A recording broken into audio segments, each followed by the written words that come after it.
Hello, my name is Jacqueline Michelle Norris, and this is the final module for EDL Course 850. It is a case study called Internet Use Violations, Threats over the World Wide Web.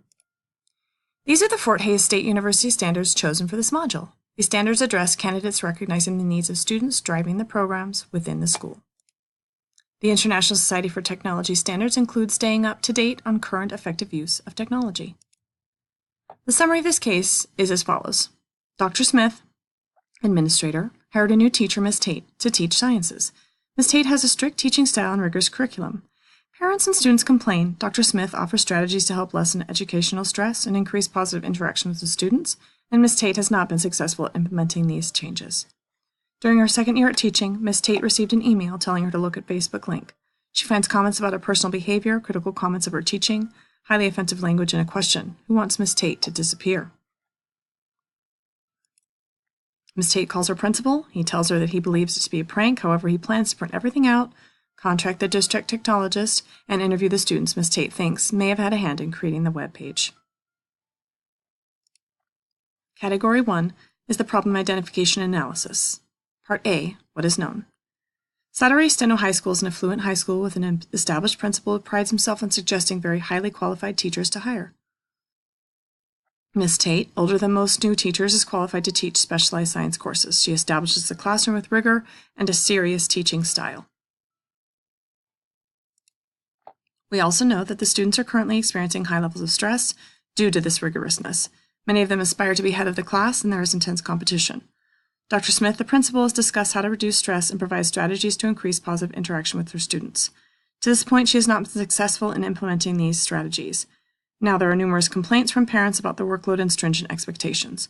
We also know that Ms. Tate is in the beginning of her second year teaching at Slattery Steno High School. Continuing, Ms. Tate calls Dr. Smith and she is quite disturbed. She has received an email inviting her to look at a Facebook page that has suggestive and critical comments along with foul language. Lastly, the webpage asks the question, who wants Ms. Tate to disappear?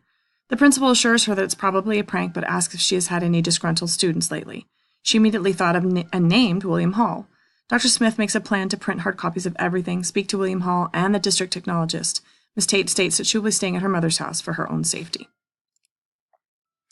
Part B, necessary information and what we need to know. These are the important facts that will drive Dr. Smith to solve the issue.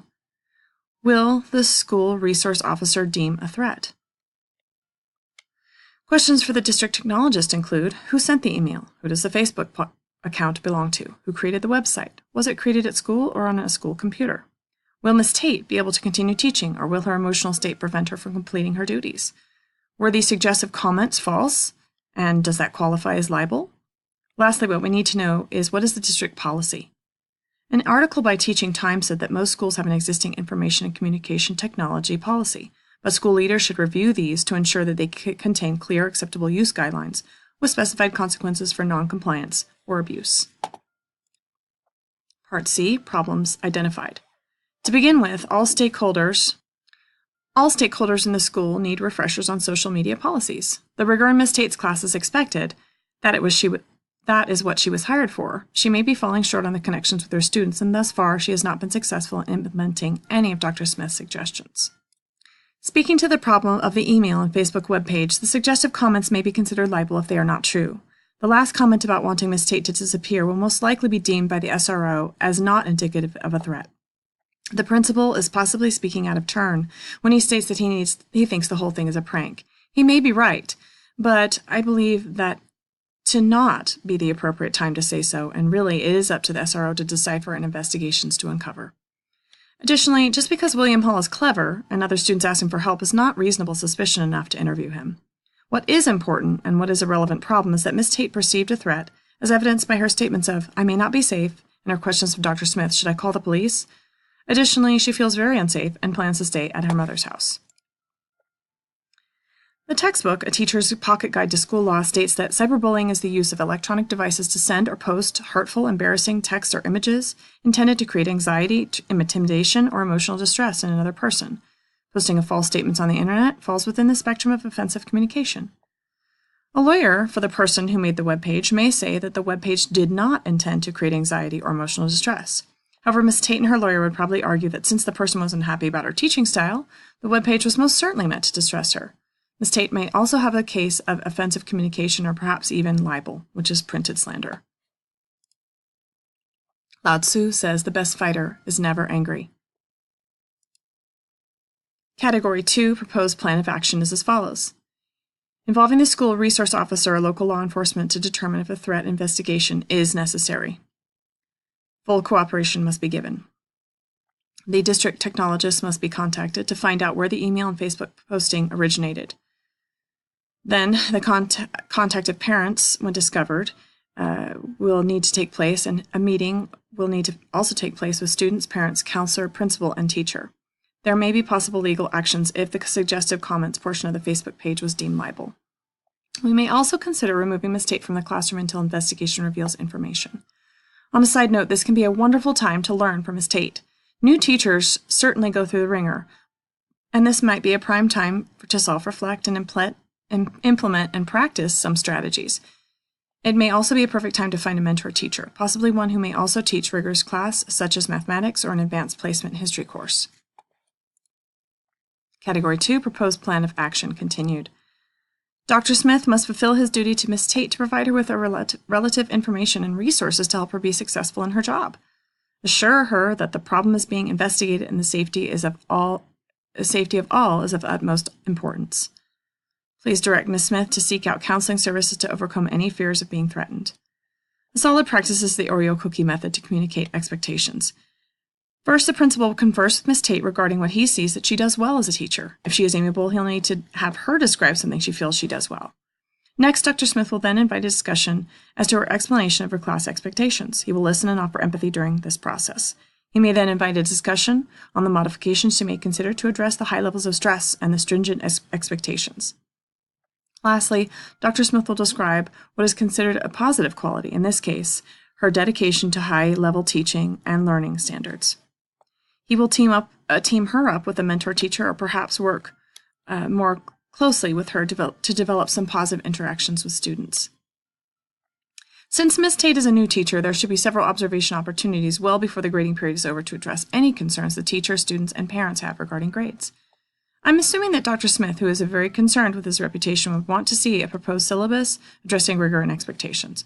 Also, Dr. Smith would have required grading policies and parent communication style. All this would have taken place before the school year began and suggestions given at that time. Best practices dictate empathy. New teachers need support from their immediate supervisor, new coworkers, and possibly a teachers' union. It will be important to have sympathetic ear. Professional responsibilities of a site administrator include supporting the new teacher to make sure she has the support she needs to be successful for teaching all students. Category 3, resolve the issue based on promoting the success of all students. The students at school must have a safe environment if they are to learn successfully. Part of that safety is internet and social media safety that is integrated into the instruction during the first weeks of school and supported throughout the school year. Part of this understanding comes from reviewing repercussions of social media and cyber aggressions. There must be a unified vision for all administrators and staff regarding policies and expectations that mirror the local, state, and federal laws. A good school-wide practice is to include whole school ongoing technology education and discussion regarding the great power of technology and consequential responsibility for that power. Examples from the case on resolving the issue include involving the SRO first, before telling Ms. Tate that it is probably a hoax. Let the experts make that call. Prior to the Facebook website, the administrator would call the parents back regarding their concerns. The principal should back his teacher up and let the parents know that rigor in the sciences is expected and welcome, but that he is working with Ms. Tate. Another idea is to have a school-wide initiative to invite conversations and strategies to help with academic stress. Students could possibly make awareness posters and work on videos of how to beat educational anxiety. Reflection. Important to any educator's growth is honest reflection regarding actions and ideas. Self-reflection is an educator's most valuable developmental tool. During this case, it became very clear that the situation had been allowed to go on for too long without resolution. Dr. Smith should take the parents' phone calls very seriously, especially if he is hearing multiple complaints. My self-reflection tells me that even though I may pride myself on something, it doesn't mean I have missed something. Dr. Smith may have missed crucial information when hiring Ms. Tate. Did he check references? Did he contact her student-teacher mentor? Did he speak with their professors? Surely they would have mentioned something regarding a weakness, perhaps in student rapport and making connections with students. Perhaps she fit the part academically, but he did not do his due diligence this time in his thorough hiring process. This case definitely had me step out of my comfort zone.